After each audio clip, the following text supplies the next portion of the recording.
Yes, you can access it at 12:30 or 12ish. Hello everyone, my name is Michael Malko. I'm the project leader of the Electric Sports Bike project, and I'm working with 7 other members, and 3 of them are over here with me, Edgar, Aaron, and Petty. Unfortunately, 4 others couldn't make it because of emergency.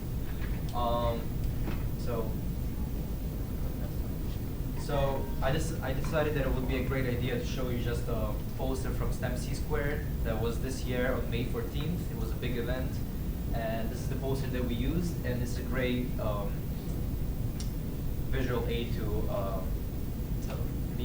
tell you what the project is about. So as you can see, we have the regular motorcycle frame that is in Tech 121, and our mentor, which is Mark Bozzaretto right there at the end of the room, he supervises this motorcycle, and we got it in the bad condition, so we refurbished the frame, we repainted it, and same thing we're doing with the wheels and the rest of the mechanical components.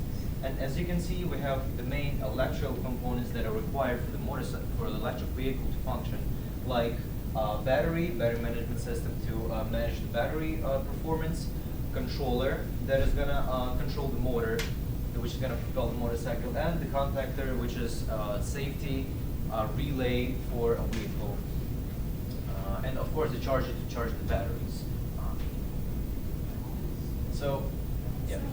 Hi, I'm Erin. So what we've accomplished so far, we finally agreed on the general look of the motorcycle, which Patty will discuss later.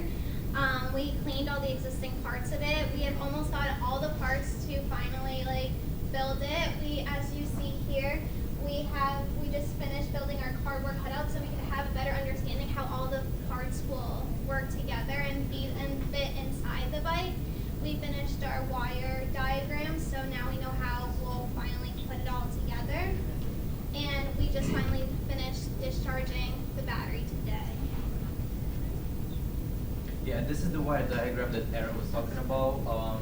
So the top part over here is the main circuit that you saw on the second slide, and this is Arduino Uno, which is basically we are planning to legalize the motorcycle later, which requires lights, turn lights, backlights, and headlights, which Arduino Uno is going to control. And for the main circuit, as you can see, this is a controller, the brushless direct current motor that we have, and the batteries, which is the biggest part. We have 2 in parallel packs of 24 and connected in 24, which is going to give us a maximum total output of 20 kilowatts of power, but we are going to use 10 kilowatts of power, which is hopefully going to propel the motorcycle up to 60 miles an hour in a bar. So my name is Patricia, and I want to talk to you guys about the design of our bike. So not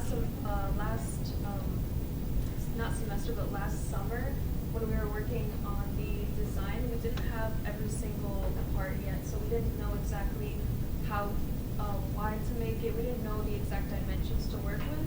So now that we've repositioned all the components that went inside the frame, we know exactly what we're working with, and we're basically starting from scratch.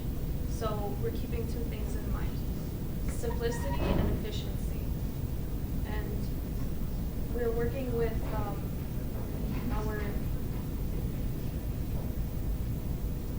the material that we're going to be using is fiberglass, and